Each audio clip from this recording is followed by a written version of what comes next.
अस्सलाम वालेकुम नाजरीन, प्रोग्राम दिन भर में खुश आमदीद। मैं हूँ आपकी मेज़बान माहम जाहिद। नाजरीन, बात करेंगे मशरिक़ वस्ता के ख़ित्ते में ईरान और इसराइल और अमरीका कशीदगी और बिगड़ती हुई अमन व अमान की सूरत हाल पर। तो अमरीकी मीडिया ने खबरदार किया है इसराइल किसी भी वक्त ईरान की जौहरी तंसीब पर हमले कर सकता है।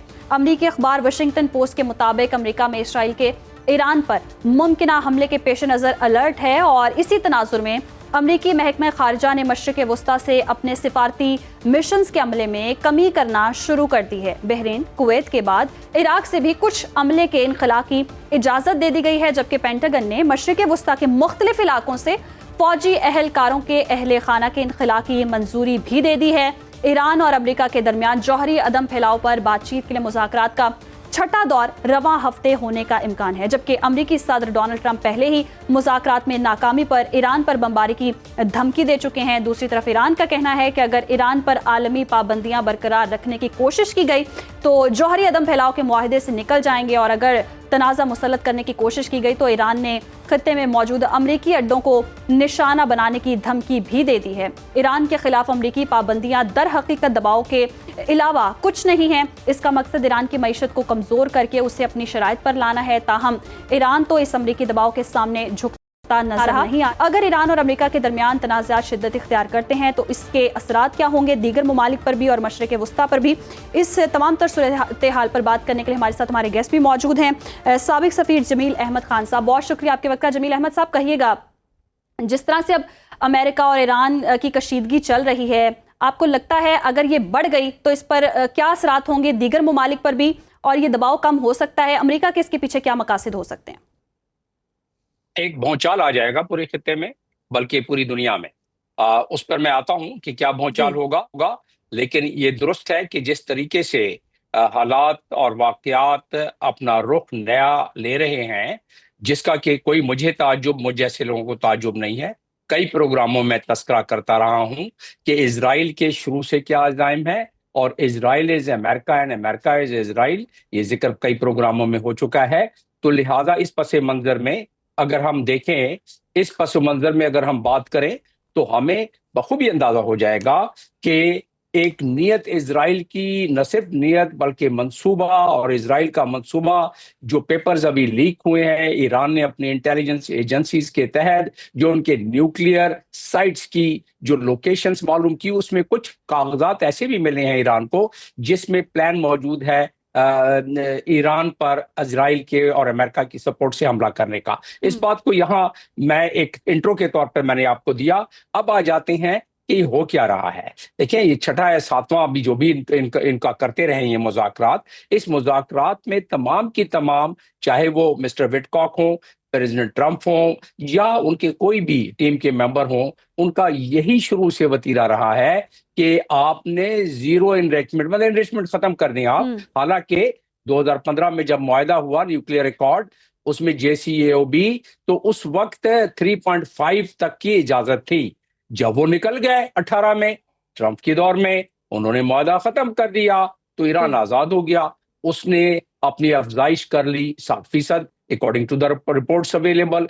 ये भी गुमान है कि इससे ज्यादा हो गई होगी, लेकिन 60% जब कोई मुल्क अपनी एनरिचमेंट कर ले तो उसके बाद 90% चंद दिनों की बात होती है। तो ये ईरान को और ईरान की तरफ से हमेशा बारहा ही कहा गया है कि हम न्यूक्लियर वेपन की तरफ नहीं जाना चाहते हैं, लेकिन आप हमारी एग्जिस्टेंशियल, यार आप हमारी बका से ना खेलो। अब आ जाते हैं कि पिछली जो 3 दिन के बयानात हैं उसको देख लेते हैं। ट्रंप का आपने बता ही दिया अपने इंट्रो में कि उन्होंने कह दिया है कि अगर ये मुज़ाकरात नहीं हुए, यानी कि वो कौन से, कि वो एनरिचमेंट अपनी खत्म करे, तो वो अगर नहीं हुए तो फिर जाहिर है हमला किया जा सकता है। ये सिलसिला एक तसलसल है जो शुरू से इजराइल चाहता था। अब रहा सवाल, क्योंकि ईरान इतना आगे बढ़ चुका है कि उसने अपनी पूरी तैयारियां इजराइल तो चाहता था, इसमें अमेरिका की कितनी चाहत है या बस दिखावा है मुज़ाकरात का? नहीं, पहले तो अमेरिका चाहता था कि नहीं, ये भौचाल ना आए खित्ते में, इसलिए कि उसके अड्डे हैं। और ईरान ने कल ही तो धमकी दी है उन्होंने कि अगर हमारे ऊपर हमला किया तो आपका कोई अड्डा भी यहाँ महफूज नहीं होगा और हम सारों पे हमला करेंगे। उनमें कोई लगी लिपटी तो रखी नहीं, ईरान ने बिल्कुल ये धमकी दे दी है। और ईरान के पास ऐसे मिसाइल्स हैं, ऐसी कैपेबिलिटी जो वो कर सकते हैं, लेकिन अमेरिका ज़ाहिर इतना बेवकूफ तो नहीं होगा, उसने अपनी तैयारी की होगी کیونکہ امریکہ اب بھی دنیا کی سب سے بڑی عسکری قوت ہے، اور امریکہ کے سب سے زیادہ بحری بیڑے وہ اسی ریڈ سی اور میڈیٹرینین سی اور اسی علاقے میں موجود ہیں۔ اس کا مقصد بھی جو ان کے بمبارڈ طیارے ہیں جو کہ بنکر بسٹرز ہیں، وہ انہوں نے ڈیوگاگا میں انہوں نے وہ پوزیشن کیا ہوا ہے جہاں سے وہ اڑان لے کے اور کر سکتے ہیں۔ تو اب اس کا رزلٹ کیا نظر آتا ہے؟ رزلٹ یہ نظر آتا ہے کہ پریزیڈنٹ ٹرمپ ویسے تو چاہتے ہیں کہ دنیا میں کچھ امن امان رہے، لیکن یہ مجبوری ہے امریکہ کی۔ امریکہ کی مجبوری اسرائیل کے حوالے سے، غزہ کے حوالے سے، ایران کے حوالے سے یہ ہے کہ جو اسرائیل کے لیے تھریٹ ہو، یا اسرائیل کے گریٹر اسرائیل کے منصوبے میں جو کہ 1896 میں بنایا گیا تھا، اس میں رکاوٹ پیدا کرے تو اس کے لیے گھیرا تنگ کیا جاتا رہے گا۔ تو ایران ہی ایک ایسا جمیل ملک صاحب، رہ گیا اگر ہے ایران جو کے لیے کہ گھیرا مزاحمت تنگ دے رہا کیا ہے، باقی جاتا تو رہے گا اور جیسے کہ دباؤ کا شکار کرنے کی بھی کوشش کی جا رہی ہے ایران کو، تو معاشی طور پر اس کو کمزور کرنے کی کوشش کی جا رہی ہے۔ اگر ایران پر یہ حملہ ہوتا ہے یا ایران بدلے میں حملہ کرتا ہے، اس کے نتیجے میں دیگر ممالک پر کیا اثرات ہو سکتے ہیں؟ خاص طور پر پاکستان پر آپ اس کے کیا اثرات دیکھتے ہیں پھر؟ دیگر ممالک پہ کیا تیل کی جو اس وقت بیرل کی قیمت ہے وہ ڈبل ہو جائے گی، ٹرپل ہو جائے گی، 4 گنا ہو جائے گی۔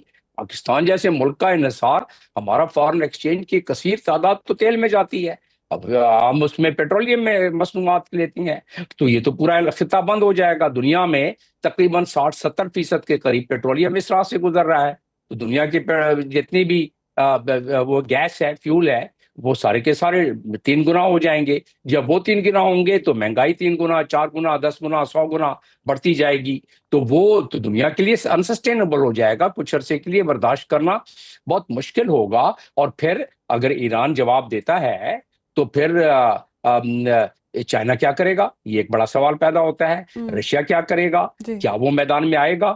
اگر میدان میں آئے گا تو تیسری جنگ شروع ہو جائے گی، تیسری جنگ عظیم، تو وہ تو کوئی نہیں چاہے گا، نہ امریکہ چاہے گا، نہ چائنا چاہے گا، نہ رشیا چاہے گا اس وقت۔ لیکن اس کے علاوہ کیا ہو سکتا ہے کہ امریکہ کے پاس جو بھی ہتھیار اوزار ہیں، بنکر بسٹرز ہیں، وہ 400 پاؤنڈ کے جو بامز ہیں، جس کو امریکہ سمجھتا ہے کہ اس کو اگر برسایا جائے ان جگہوں پر جہاں کے ان کے محفوظ ٹھکانے ہیں نیوکلیئر افزودگی کے۔ ایران نے بھی یہ بھی سوچا ہوگا، میں نے ابھی پہلے آپ کو بتایا کہ 60% جب انریچمنٹ ہو جائے تو چند دنوں میں 90% ہو سکتی ہے۔ ایران کے پاس میسل تو پہلے سے ہیں، تو ایران نے تو کہہ دیا کہ ہم پھر اس معاہدے سے IAEA کے اور جو ہم نے پہلے معاہدوں پہ سائن کیے ہوئے ہم اسے نکل جائیں گے۔ نکلنے کے بعد تو چند دنوں کی بات ہوگی، ان چند دنوں میں ہی فیصلہ ہوگا۔ امریکہ اپنی پوری ملٹری مائٹ دکھانے کی کوشش کرے گا اگر یہ جنگ کی آگ چھڑ گئی تو۔ میں یہ سمجھتا ہوں کہ ٹرمپ نے یہ لاسٹ اپنا ٹرمپ کارڈ کھیلا ہے، اور وہ لاسٹ ٹرمپ نے کیوں کھیلا ہے کہ یہ دھمکی جو ہے ایران بھی اس کو پتا ہے کہ وہ اس کے لیے بالکل تباہی اور بربادی کا واقعہ ہو جائے گا۔ آپ نے پوچھا پاکستان کے لیے ڈبل پرابلم ہوگی، اور پورے خطے میں خیر ہوگی۔ یہ دبئی میں جو آپ کو چہل پہل نظر آ رہی ہے، جو آپ کو گلف کنٹریز میں چہل پہل نظر آ رہی ہے، آپ کو ادھر جو ہے وہ گلیاں سنسان نظر آئیں گی اگر یہ معاملہ ہو گیا، اور ان کی اکانومی تباہ ہو جائے گی۔ وہاں کے ایکسپیٹریٹس جو کام کر رہے ہیں وہ اپنے اپنے گھروں کو بھاگنے کی کوشش کریں گے۔ پاکستان میں ریفیوجیز پرابلم ہو جائے گا، پاکستان میں مزید پرابلم ہو جائے گا کہ ایران کے جو مضمرات ہیں جو وہ پاکستان پر صحیح، تو یہ تنازع اگر شدت اختیار کرتا ہے تو یہ جو جنگ ہے پوری دنیا کو، پورے خطے کے امن کو لپیٹ میں لے لے گی، اور معیشت کو بھی اس حوالے سے بہت نقصان ہوگا۔ جمیل احمد خان صاحب ہمارے ساتھ ہیں، بہت شکریہ آپ کے وقت کا، اور ہم امید کرتے ہیں کہ مذاکرات سے یہ مسئلہ حل ہو سکے، کیونکہ امریکہ بھی اس طرف سے دباؤ ڈال رہا ہے ایران پر، اور اس کو کمزور کرنے کی کوشش کی جا رہی ہے معاشی طور پر، اور ایران کی طرف سے بھی دھمکیاں آ رہی ہیں، اور اگر دونوں طرف سے یہ حملہ ہو جاتا ہے، مقابلہ ہوتا ہے، تو اس کے اثرات کافی خطرناک ہوں گے، جو کہ ہونے نہیں چاہیے، دنیا کے لیے امن کا مسئلہ بن سکتا ہے۔ آگے بڑھیں گے جی۔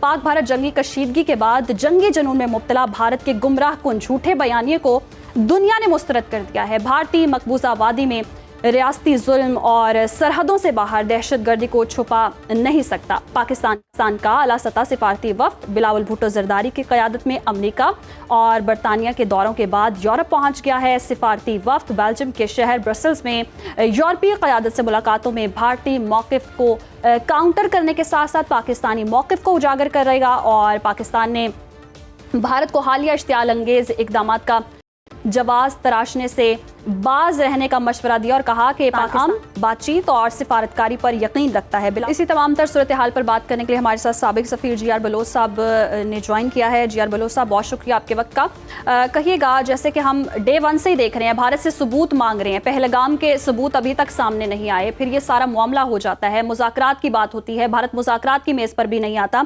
अब सिफारती सतह पर जंग चल रही है। सिफारती सतह पर आप देखते हैं कि हमारा महाज जो है वो हमने फतह कर लिया है, हमारा मौक़िफ़ बहुत स्ट्रॉन्ग हो चुका है और भारत मुकम्मल तौर पर तन्हा हो चुका है। तो अब क्या भारत मुज़ाकरात की मेज़ पर आएगा? बिस्मिल्लाहिर्रहमानिर्रहीम। देखिए, ये सवाल अभी उसको इस तरह से डायरेक्टली यस या नो नहीं कह सकते, हाँ या नफी में या मस्बत जवाब नहीं दे सकते, लेकिन इसके बहुत सारे पहलू हैं जिनको हमें अनफोल्ड करना पड़ेगा। पहला तो पहलू ये है कि ये हिंदुस्तान अभी तक जो है मिलिटेंसी अपने बयानात में, मिलिटेंसी अपने स्टैंड में क्यों रखे हुए हैं, उसके अगर हम थोड़ा सा और बुनियाद में जाएं, रूट्स में जाएं, तो बेसिकली मुसलमान दुश्मनी, पाकिस्तान दुश्मनी बीजेपी की सियासत का महवर है। उसी पे ही पूरा उसका जो कैरियर डेवलप हुआ है मोदी का, और उसके जो हवारीन साथ उसके 4-5 लोग हैं या 20 लोग हैं, उन तो वो रात को रात नहीं कहने को तैयार, दिन को दिन कहने को तैयार नहीं। उनके सामने हकीकत अब खुल गई है, दुनिया ने उनको बता दिया है, जबकि ये पूरी दुनिया में डंडोरा जो है वो फेर रहे हैं कि जी पाकिस्तान में टेररिज्म का है। और जब आप देखते हैं अमेरिकन सेनेट पे, उनका nothing less than the chief of the CENTCOM, जो कि ग्लोबल लीडर है पूरी, जो वहां पे उन्होंने कहा कि पाकिस्तान हमारा एक बहुत ही फंटास्टिक या बहुत ही अहम जो है वो पार्टनर है इन फाइट अगेंस्ट टेररिज्म। तो मुझे बताइए कि हिंदुस्तान का बयानिया ये जो लिए फिरते हैं 7-8 उन्होंने डेलीगेशन मुख्तलिफ भेजे हैं दुनिया में, वो कहाँ ठहरेगा? नोवेयर। पूरी दुनिया में इस वक्त उसी का चर्चा चल रहा है। तमाम जितने के चैनल्स हैं दुनिया के, उन्होंने उसी को उठा के जो है वो बनाया हुआ है। और ये दुरुस्त भी है। देखिए, उनके वसाइल हैं अमेरिका के, वो देख सके ऊपर से अपने स्पेस लेके कौन क्या कर रहा है, कौन कहाँ नहीं कर रहा। और हिंदुस्तान तो अभी उसने एक बयानिया अपनी अंदरूनी सियासत की वजह से टेररिज्म का बनाया है, टू मलाइन पाकिस्तान। लेकिन ये टेररिज्म की जंग तो पाकिस्तान और जी.आर. बलोच साहब, अब तो इंडिया की अंदरूनी सियासत भी जो है वो डगमगा चुकी है और जो सूरत हाल लग रही है, अमेरिका का भी उस तरह से एतमाद नजर नहीं आ रहा इंडिया पे। आपको लगता है ये जो बात की गई है डोनाल्ड ट्रंप की जानिब से कि वो अपने दौरे ये जो टेन्योर है उस दौरान वो मसला कश्मीर का हल निकाल सकेंगे और निकालने की ख्वाहिश भी रखते हैं, तो वो मसला कश्मीर का हल निकल सकता है, आपको लगता है? इसमें भी एक बहुत अच्छी और एक अहम जो है पेशरफ्त है, जिसको वो बिल्कुल जुटला नहीं सकते। कल जब उनके स्टेट डिपार्टमेंट के स्पोक्स पर्सन से पूछा गया कि क्या आप कश्मीर के हवाले से क्या कहते हैं, तो उन्होंने कहा कि यस, हमारा प्रेसिडेंट ट्रंप का जो है वो ये एक मिशन है कि जो जनरेशनल जो लड़ाइयां हैं दुनिया में, including Kashmir, and hopefully he is referring to also Palestine या सम अदर, लेकिन कश्मीर के हवाले से डायरेक्टली उन्होंने कहा कि बिल्कुल ये जनरेशनल जो है 1000 सालों से चल रही है, या टाइम फ्रेम जो भी उसने अपने जहन के साथ दिया, वो मैं खत्म करवाऊंगा। और मैं समझता हूं कि ये एक स्ट्रेटेजिक डिसीजन मुझे लगता है जो नजर आ रहा है। स्टेट भी हुआ है, एक में नहीं, कोई बता रहे हैं कि 10 दफा उन्होंने कहा कि मैं कश्मीर का मसला हल करूंगा। इसका चाहे इंडिया कितना भी उसको चुटला सके, लेकिन दुनिया की हकीकत आप सामने आ रही है, लिहाजा आज नहीं तो कल इनको मीर को एड्रेस करना पड़ेगा। नहीं तो एक और भी तो हल इसका जिसकी तरफ जा रहा है अभी रुख हिंदुस्तान की सियासत का, वो है अंदरूनी बगावत, अंदरूनी खलफशार, अंदरूनी इख्तलाफात। तो या तो ये कि बीजेपी के अंदर से कुछ बगावत उठे और उसकी जगह पे कोई ऐसा बंदा आए मोदी के अलावा, और उसके जो 4-5 लोग हैं, शंकर और जितने एक्सट्रीमिस्ट हैं जो कि इतनी बेहुदा जुबान पाकिस्तान के लिए इस्तेमाल करते, जो को उनको अपने लिए इस्तेमाल करनी चाहिए। It is India which has sponsored state terrorism in the countries which are under the process in the courts of law in Canada, America and many other places. वो पाकिस्तान को ब्लेम करते। लेकिन जी.आर. बलोच साहब, अगर हम भारतीय बयानिए की बात करें, वो तो हर सतह पर पिट चुका है, चाहे वो रिवायती जंग हो उसमें भी उसको नाकामी हुई है। अब आपको क्या लगता है ये जो पानी का मामला है, इसके हवाले से ऊंट किस करवट बैठेगा? क्योंकि हमने तो एक स्ट्रॉन्ग मैसेज दे दिया है हर सतह पर कि हमारे लिए तो ये जंग के मुतरादिफ एक बात है, अगर भारत ये चीज़ करता है, पानी रोकता है, तो इस मामले पर आलमी सतह पर कोई आप देख रहे हैं action? Definitely I think Pakistan ने पहले तो अपने जो बैनुल अक़वामी राय आम है उसके ऊपर हम टारगेट किए हुए हैं। ये जो हमारे डेलीगेशन खास तौर पर इसी बात को एम्फसाइज करता है कि इंडिया जो है वो तकरीबन ऐलान कर चुका है कि वो वेपनाइज करेगा वाटर को, और ये जो वायलेशन ऑफ इंटरनेशनल लॉ है उसको करने, और उससे आगे अगर मसला नहीं हल होता, हिंदुस्तान अपने जो है वो अक्ल के नाखून नहीं लेता, तो मैं समझता हूँ कि हमें जितनी भी इंटरनेशनल फोरम से वहां जाना पड़ेगा। देखिए, पाकिस्तान के लोगों का, पाकिस्तान की हुकूमत का, पाकिस्तान की फौज का मौक़िफ़ बड़ा दो टोक बड़ा क्लियर है। They can not, they dare not stop our water period. खत्म। दोस्त 240 मिलियन पीपल आर डिटरमिन्ड। तो पानी के हवाले से हमारा मौक़िफ़ बहुत क्लियर है। अगर भारत पानी रोकता है तो इसे जंगी इक़दाम करार दिया जाएगा और इस पर हम एक्शन भी लेंगे। और मुज़ाकरात की जी पाकिस्तान बात कर रहा है, और बिलावल भुट्टो भी दौरे कर रहे हैं, शहबाज शरीफ भी यूएई के दौरे पर हैं, और आलमी सतह पर जी पाकिस्तान के मौक़िफ़ को बहुत पजीराई भी मिल रही है, जबकि भारत जो है वो तनहा दिखाई दे रहा है। अब आने वाले वक्तों में देखते हैं कि भारत मुज़ाकरात की बेस पर आता है या नहीं आता। आगे बढ़ते हैं जी। भारत में ही एक हादसा पेश हुआ है जी। भारत में एयर इंडिया का तैयारा अहमदाबाद एयरपोर्ट से उड़ान भरते ही गिरकर तबाह हो गया। अफसोसनाक हादसे में 133 मुसाफिरों के हलाक होने की इब्तदाई इतलात मौसूल हुई हैं। तैयारे में अमले और मुसाफिरों समेत 242 अफराद जो थे वो सवार थे, और तैयारे को हादसा आज दोपहर के करीब पेश आया। भारत में तैयारों के हादसात का ये पहला वाक़या नहीं है। इससे कबल 1988 में भी अहमदाबाद एयरपोर्ट की हुदूद में तैयारा गिरकर तबाह हो गया था, और इसमें 133 अफराद जो थे वो हलाक हो गए थे। भारतीय तारीख का सबसे बड़ा और बदतरीन फ़ज़ाई हादसा 1996 में रियासत हरियाणा के शहर चरखी दादरी के करीब पेश आया था, जिसमें दो गैर मुल्की एयरलाइंस आपस में टकरा गई थीं, और वहां पर सऊदी एयरलाइन और काज़ाकिस्तान एयरलाइन की परवाज़ें आपस में टकरा गई थीं, जिसके नतीजे में दोनों तैयारों के 349 मुसाफिर और अमले के अरकान हलाक हो गए थे। भारत की तारीख में 1958 से लेकर आज तक तकरीबन 2 दर्जन के करीब तैयारों के हादसात हो चुके हैं। इनमें से ज़्यादातर हादसात इंडियन एयरलाइन के तैयारों के साथ पेश आए हैं।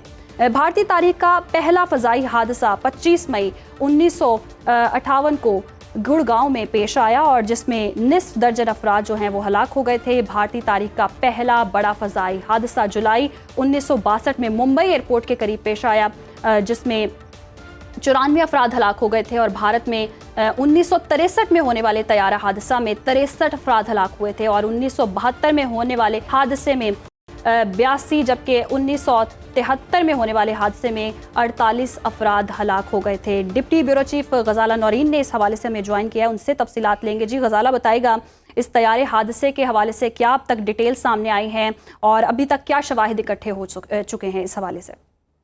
जी बिल्कुल, ये अफसोसनाक तैयारा हादसा जो कि भारतीय शहर अहमदाबाद में पेश आया, और मैं यहाँ पर ये बताती चलूँ कि सरकारी एयरलाइन है एयर इंडिया, जिसका ये मुसाफिर तैयारा था जो कि आज गिरकर तबाह हो गया, जिसके बाइस इब्तदाई इतलात के मुताबिक जो इस वक्त भारतीय इंतजामिया की जानिब से भारतीय मीडिया कोट कर रहा है, उसके मुताबिक अब तक 133 अफराद हलाक हो चुके हैं। गुजरात का शहर अहमदाबाद, जहां एयरपोर्ट के बिल्कुल करीब ही ये वाकया पेश आया। एयर इंडिया का मुसाफिर बरदार तैयारा अमले के 12 अरकान समेत जो 240 से जायद अफराद सवार थे, जबकि हादसे के शिकार तैयारे में गुजरात के साबिक वजीर आला रूपानी भी सवार थे।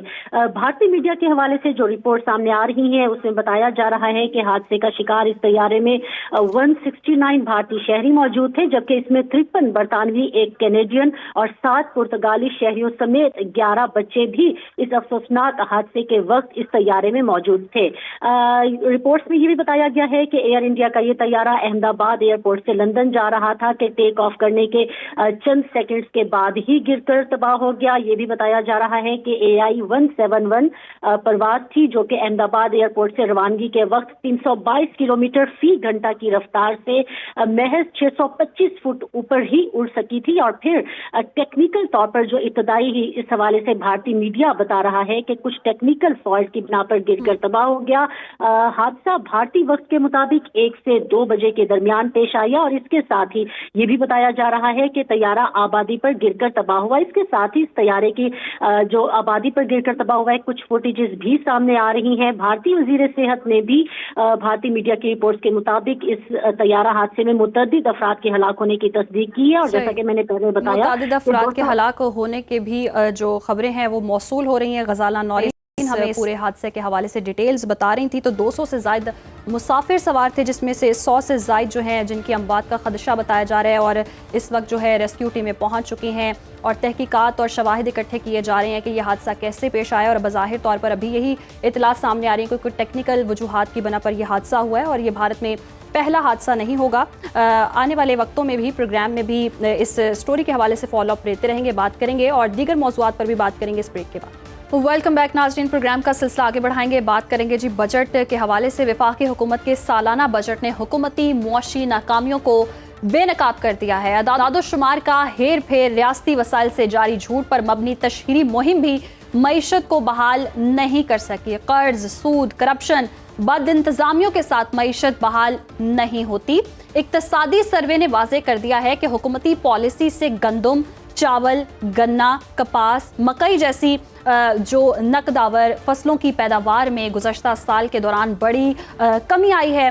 किसान रुल गया है। मुसलसल सियासी बहरान से न सिर्फ सियासत बल्कि मईशत भी बेयकीनी का शिकार हो रही है, जिसका आइंदा माली साल भी भारी भरकम नुकसान पाकिस्तान के गरीब आवाम को टैक्सेस की सूरत में बर्दाश्त करना पड़ेगा। वफाकी हुकूमत ने गुज़श्ता माली साल की तरह इस साल भी अशराफिया, जागीरदारों, सरमायादारों पर टैक्स आयद करने के बजाय तनख्वाहदार गरीब तबके से टैक्स वसूली को ही हुकूमती रेवेन्यू का बड़ा जरिया बनाया है। ना तो सरकारी मुलाजमीन और ना ही पेंशनर्स की पेंशन में महंगाई के तनासुब से इजाफा किया गया। गुज़श्ता साल हुकूमतियों को टैक्स नेट में लाने के दावे भी हवा ही हो चुके हैं। सबसे ज़्यादा टैक्स सरकारी मुलाजमीन से वसूल किया गया है। तमाम सूरत हाल पर बात करने के लिए हमारे साथ हमारे गेस्ट भी मौजूद हैं। मीर मोहम्मद अली खान साहब, बहुत शुक्रिया आपके वक्त का। सर, कहिएगा, जो बजट पेश किया गया और कहा गया जी अवाम दोस्त बजट होगा, लेकिन IMF दोस्त बजट नज़र आया और गरीब को तो फिर रिलीफ नहीं मिला, अवाम को तो कहीं रिलीफ नहीं मिला। अवाम तो फिर वही टैक्सों के बोझ तले पिस रहे हैं। पाकिस्तान में सबसे पहले तो शुक्रिया आपके इनविटेशन का। पाकिस्तान में 78 इयर्स में कभी अवाम दोस्त बजट आया है और ये जो कॉइन स्टैम्प की भी है ये सिर्फ पाकिस्तानी अवाम, पाकिस्तानी सियासतदानों ने ये की हुई है अवाम दोस्त। दुनिया में कहीं पब्लिक फ्रेंडली बजट तो नहीं कहा जाता, ये झूठ है। अवाम दोस्त बजट ऐसे मुल्क हैं जहाँ कर्जों में हम घिरे हुए हैं। सर, हमारी तो ख्वाहिश है अवाम दोस्त ना ही हो, मुल्क दोस्त ही बजट पेश कर दे। मुल्क दोस्त बजट जब पेश होगा जब सियासतदानों को मुल्क से मोहब्बत होगी। Simple as that. उनको अपने अखराजात बढ़ाने से फुर्सत नहीं। सेनेट के चेयरमैन की 600% तनख्वाह बढ़ गई, नेशनल असेंबली के स्पीकर की 600% तनख्वाह बढ़ गई, 2 लाख रुपए तनख्वाह, 3 लाख रुपए तनख्वाह लेते हैं वजीर और वो कहते हैं कि हम जी तक तनख्वाह नहीं लेंगे 3 महीने। तो जैसे हमारी जात पे एहसान कर दिया। 9 करोड़ की गाड़ी में घूमते हैं, 18 करोड़ रुपए महीने का उनका बजट होता है अपनी वजारत का। तो ये एक गोरख धंधा है सिंपल से आदाद और शुमार का।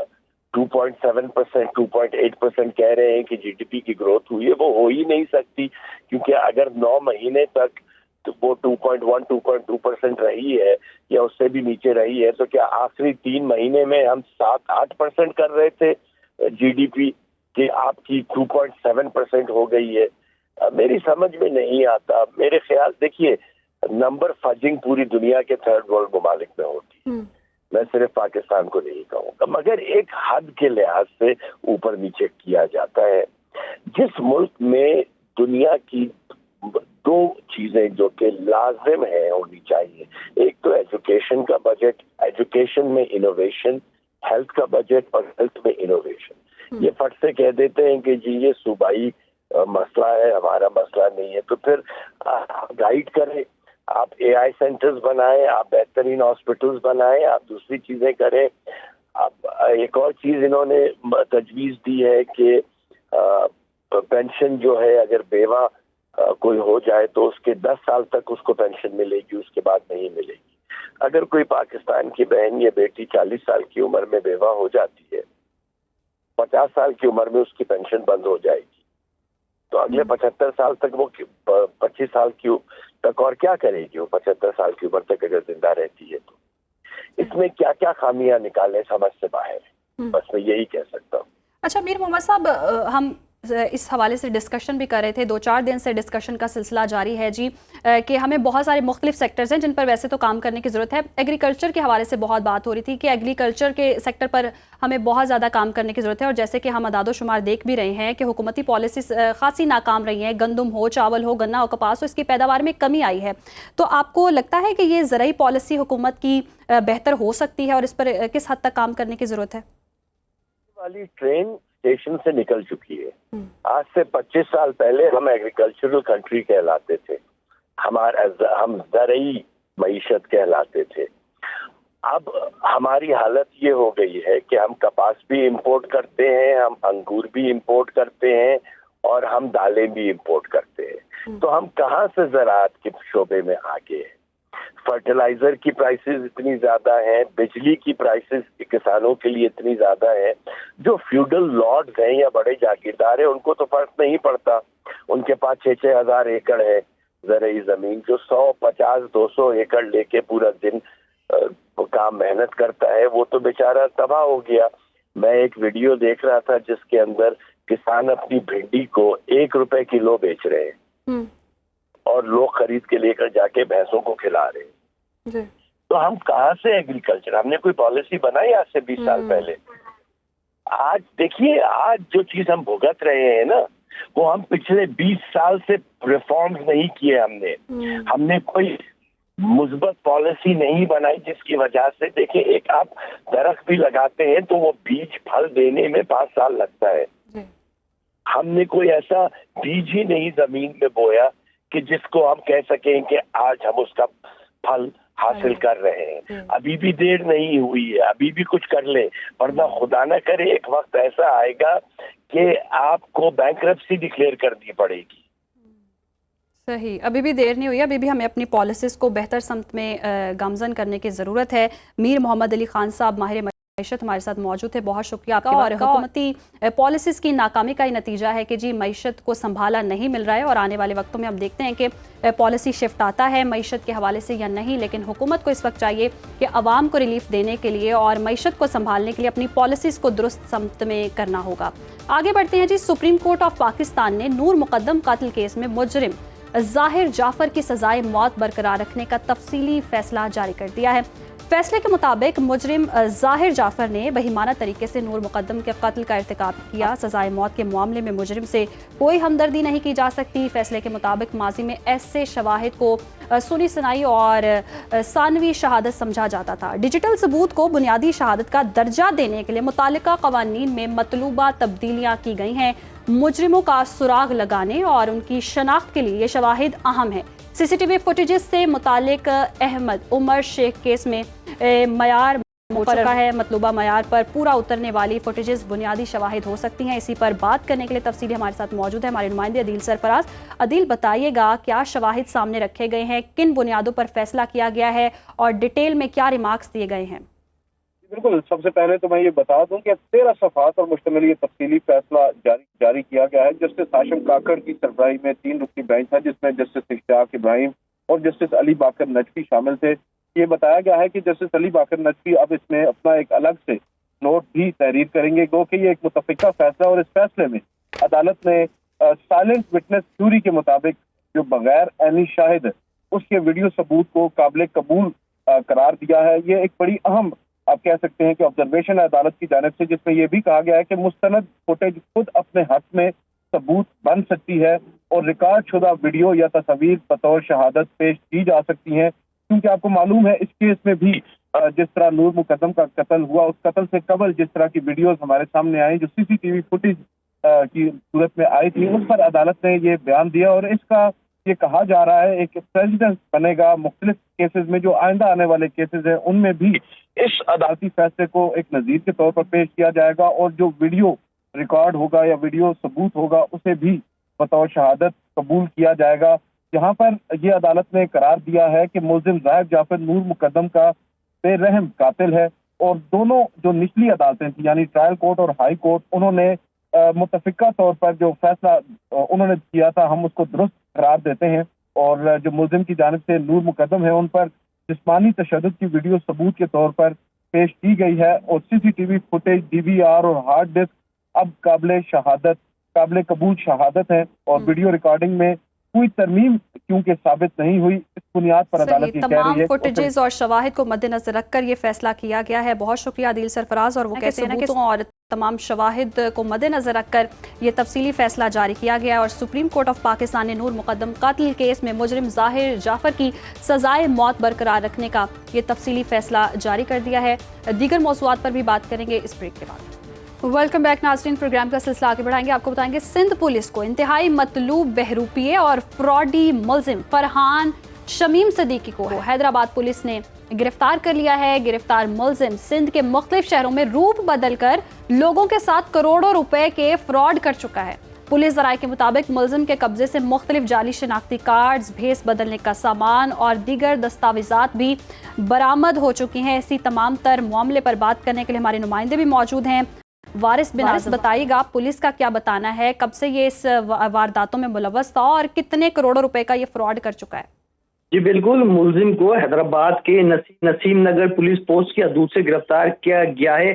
पुलिस का यही कहना है कि गुज़िश्ता कई सालों से सिंध के मुख्तलिफ शहरों में फराड की वारदातों में मुलव्विस था। मुलजिम जाली पे ऑर्डर्स का भी इस्तेमाल करता था, अपना रूप भी बदलता था। तर्जुमान हैदराबाद पुलिस के मुताबिक मुलजिम सिंध पुलिस को इंतहाई मतलूब था। इसके कब्जे से मुख्तलिफ जाली शनाख्ती कार्ड, भेस बदलने का सामान व दीगर दस्तावेजात भी बरामद हुए हैं।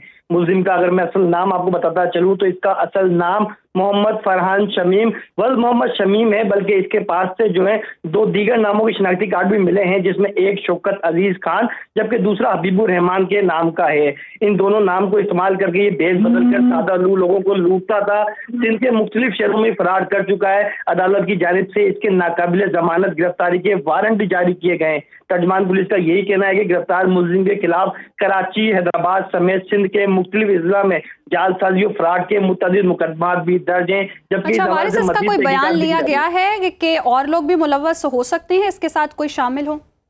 जी बिल्कुल, पुलिस का यही कहना है कि इसके साथ अभी तक तो इसका यही कहना है कि वो अकेला ही तमाम फ्रॉड करता है, लेकिन पुलिस का यही कहना है कि जिस तरह करोड़ों रुपए का गबन सामने आ रहा है, मुख्तलिफ मुकामात से इसने कारें जो हैं हासिल की हैं जाली पे ऑर्डर्स पर, उसको कराची में जाकर एक शोरूम में फरोख्त की हैं। तो ये पुलिस का यही कहना है कि इब्तदाई तौर पर तो ये कह रहा है कि अकेला है, तब इसके पीछे जो एक पूरा चेन नजर आ रही है, पुलिस उस चेन को पकड़ने की कोशिश कर रही है। सही, पूरी एक चेन नजर आ रही है और पुलिस उस चेन को पकड़ने की कोशिश कर रही है। खैर, ये मुलजिम गिरफ्तार हो चुका है, करोड़ों रुपए का फ्रॉड भी कर चुका है और भेस बदल कर ये जी फ्रॉड करता है और टेलीविजन स्क्रीन पर भी आप देख चुके हैं और इसका असल चेहरा भी अब सामने आ चुका है। इसी के साथ ही हमें दीजिए प्रोग्राम से इजाज़त। अल्लाह हाफिज़। कल फिर हाजिर होंगे मुख्तलिफ अहम मौज़ूआत के साथ।